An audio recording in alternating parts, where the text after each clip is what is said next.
16ஆம் தேதி இரவு கிளிநொச்சி பொதுச்சந்தையில் 124 கடைகள் தீயில் எரிந்து அழிவுற்றமை நீங்கள் அறிந்தது.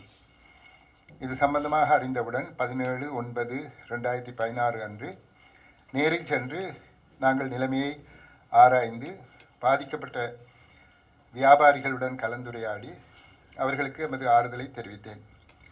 இதன்போது பாராளுமன்ற உறுப்பினர் திரு ஸ்ரீதரன் அவர்கள், கௌரவ அவைத்தலைவர் திரு CVK சிவஞானம் அவர்கள், மாகாண சபை உறுப்பினர் திரு பரம்ஜோதி அவர்கள் ஆகியோரும் எமது அமைச்சின் செயலாளர்கள் மற்றும் உத்தியோகத்தர்களும் உடன் இருந்தார்கள். பாதிக்கப்பட்ட வியாபாரிகளுக்கு உடனடி நிவாரணமாக கரைச்சி பிரதேச சபையின் நிதியிலிருந்து ஒவ்வொரு வியாபாரிக்கும் தலா 20,000 படி வழங்க நடவடிக்கை எடுக்கப்பட்டது. அப்பொழுதே அவர்களிடம் கையளிக்கப்பட்டது அந்த காசோலைகள். இவ்விடயம் தொடர்பாக கௌரவ பிரதம மந்திரி அவர்கள் யாழ்ப்பாணத்துக்கு வருகை தந்தபோது நேரில் தெரிவித்தோம். அவரிடமிருந்து எந்தவித பதிலும் இதுவரை கிடைக்கவில்லை. மேலும் இது சம்பந்தமாக அனர்த்த முகாமைத்துவ அமைச்சருக்கு பாதிக்கப்பட்ட வியாபாரிகளுக்கு நிவாரண உதவிகளை வழங்குமாறு கோரி கடிதம் எழுதியுள்ளோம். மாண்புமிகு ஜனாதிபதி அவர்கள் நாடு திரும்பியதும் அவருடன் நேரில் கதைப்பதற்கோ அல்லது கடிதம் மூலம் அறிவித்து உரிய இழப்பீடுகளை பெற முயற்சிக்க உள்ளோம்.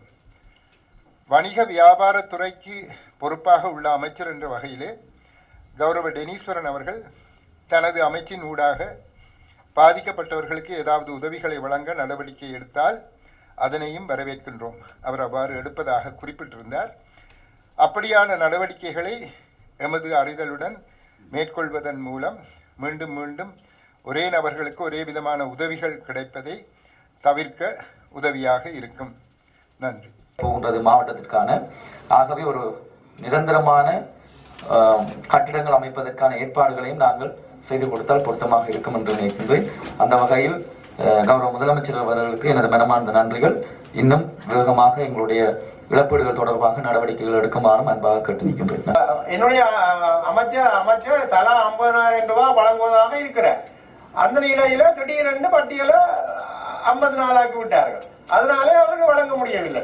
ஆகவே நான் மிக தயவாக அமைச்சரை கோருவது, நாங்கள் எல்லாரும் சேர்ந்து உண்மையாக பாதிக்கப்பட்டவரை பட்டியலை நான் உங்களுக்கு தருகிறோம். ஒரு 10-12 பேர் இருக்கார்கள். நான் இந்த முறை அவர்களுக்கு தலா 5 விலைகளின் பிரகாரம் அதுக்கு பாதிக்கப்பட்ட அந்த 8 பேருக்கு நான் கொடுத்திருக்கிறேன். அப்ப அது போல இந்த 54 பேரிலே நாங்கள் தெரிவு செய்து தருகிறோம்.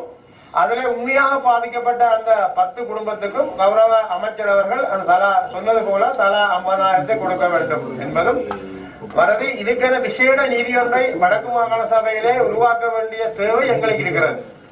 முதலமைச்சர் போய் அங்கே போன பொழுது முதலமைச்சராலே அந்த பணத்தை கொடுக்க முடியவில்லை. இது எங்களுடைய பலவீனம். ஆனாலும் கராச்சி பிரதேச சபை கை கொடுத்ததுனாலே நாங்கள் 24 லட்சம் ரூபாய் பணத்தை கொடுத்துக்கிறோம். அது நாங்கள் கொடுத்ததாக கருதலாம். யாழ்ப்பாண மாநகர சபை 2013, வவுனியா நகர சபை 2013 ஆகிய வடக்கு மாகாண பொது கணக்கு குழுவின் அறிக்கைகளும் இப்பொழுது கௌரவ உறுப்பினர் இருப்பதையும் அவர்கள் கவனத்தில் எடுக்குமாறும் இச்சபை கோருகின்றனர். பகுதிவாதம் இருந்தால் கண்டிப்பாக கௌரவ அஸ்மின் சொன்னது போல அங்க நீங்கள் நிர்வாகத்திடம் முறையிட்டால் கண்டிப்பாக அவருக்கு எல்லா விதமான வசதிகளும் இருக்குது. அவருக்கு அத்தகைய ஒரு டிராக்கிங்கை செய்தவருக்கு ஏதோ ஒரு குறைந்தபட்ட பனிஷ்மெண்ட் ஆவது இருக்குது. அது எல்லா பல்கலைக்கழகம் அதை செய்கின்றது என்பது முதலாவது படியம். அதற்கு மேலாக அவருக்கு ஏதாவது உடல் ரீதியான ஊர்கள், பெரிய ஊர்கள் விளைவித்திருந்தால் அவர் போலீஸுக்கு கூட போகலாம். அதுக்கு கூட அங்கே வழி இருக்கிறது. அது கூட சட்டப்படி இது தடை செய்யப்பட்டிருப்பதால் போலீஸ் அதை கையாள முடியும்.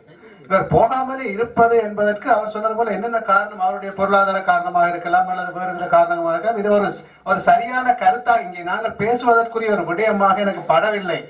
ஆராயப்படாமல் தெளிவில்லாமல் ஒழிஞ்ச பிறகு கௌரவ உறுப்பினர் சைந்தனுக்கு சில ஞானம் முதல் இதை காணிக்க நாங்கள் பாராட்டுறது நல்ல விஷயங்கள்.